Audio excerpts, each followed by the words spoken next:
14वां अध्याय सती खंड श्री शिव महापुराण उसकी रीडिंग में स्टार्ट करने जा रहा हूँ।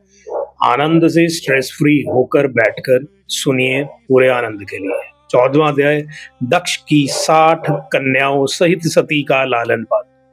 ब्रह्मा जी बोले, हे मुने, तब इस समाचार को सुनकर मैं शीघ्र ही अपने पुत्र दक्ष के पास गया और उन्हें समझा बुझाकर उनका शोक और तुम्हारे प्रति क्रोध शांत किया तथा तुमसे मित्रता स्थापित कराई। फिर तुम्हें साथ लेकर अपने लोक में आया। पश्चात दक्ष ने अपनी स्त्री के गर्भ से सुंदर 60 कन्याएं उत्पन्न की। पुनः स्वस्थ चित्त हो धर्मादिकों से उनका विवाह करा दिया। तब उनमें से 10 कन्या धर्म को, 13 कश्यप को, 2 भूतांगिरस और कृशाश्व को और शेष गरुड़ को दे दी, जिनमें तीनों लोक भर गया। इनमें कोई शिवा को बड़ी कहते हैं, कोई बीच की और कोई उन्हें सबसे छोटी, परंतु कल्प भेद में तीनों प्रकार सत्य हैं। कन्याओं की उत्पत्ति के समय दक्ष ने अपनी स्त्री के साथ जगदम्बिका शिवा का मन में जो ध्यान कर उनकी स्तुति की थी, तो अनेकों क्रीड़ा करने वाली परमेश्वरी सबको मोहित कर अपने पिता से इस प्रकार बोली कि जिसमें उनकी माता भी न सुन सके और औरों की तो बात ही क्या। देवी ने कहा, हे प्रजापते, तुमने कन्या के लिए जो मेरी आराधना की है उसके अनुसार तुम्हारा अभीष्ट सिद्ध होगा, तुम तप करो।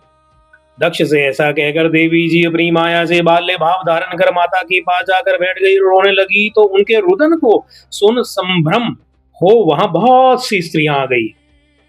दासियां भी बड़े प्रेम से आई और उस असिक्री की कन्या शिवा का रूप देखकर सारी स्त्रियां हर्षित हो गई तथा सारे नगरवासी जय जय शब्द करने लगे। गाने बजाने के साथ उत्सव हुआ और पत्नी सहित दक्ष उस कन्या का मुख देखकर बड़े ही हर्षित हुए। तदंतर विष्णु आदि देवता बहुत से मुनियों को साथ लिए वहां आकर अनेकों उत्सव करने लगे। सबने दक्ष कन्या जगदीश्वरी को प्रणाम कर स्रोतों सहित उनकी स्तुति की। सब देवता जय शब्द उच्चारण कर दक्ष और विरणी की प्रशंसा करने लगे। देवताओं की आज्ञा से दक्ष ने उसका नाम उमा रखा। फिर उनके और भी नाम हुए। दक्ष ने विष्णु और मुझको तथा सब देवताओं और मुनियों को हाथ जोड़कर प्रणाम किया और यथोचित सबकी पूजा की। सबने दक्ष की प्रशंसा कर अपने स्थान का मार्ग लिया। विरणी माता ने विधिवत उस कन्या का संस्कार कर स्तनपान विधान से उन्हें दूध पिलाया। माता विरणी और महात्मा दक्ष ने बड़े प्रेम से उस कन्या का पालन किया। वह कन्या शुक्ल पक्ष के चंद्रमा के समान प्रतिदिन बड़ी होने लगी।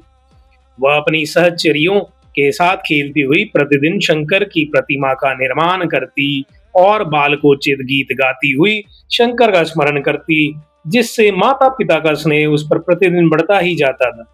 फिर वह बाल्यकाल के सब कामों को छोड़कर गृह कार्य में चतुरता दिखाने लगी, जिससे उसके माता पिता बारंबार हर्षित होते थे। यदि श्री शिव महापुराण सती खंड का 14वां अध्याय समाप्त। तो यहाँ पर 14वां अध्याय समाप्त होता है, जिसमें उमा देवी जो कि स्वयं देवी शक्ति सती पार्वती हैं, उनके जन्म का कैसे लीला रची गई और कैसे वो ये बताया गया।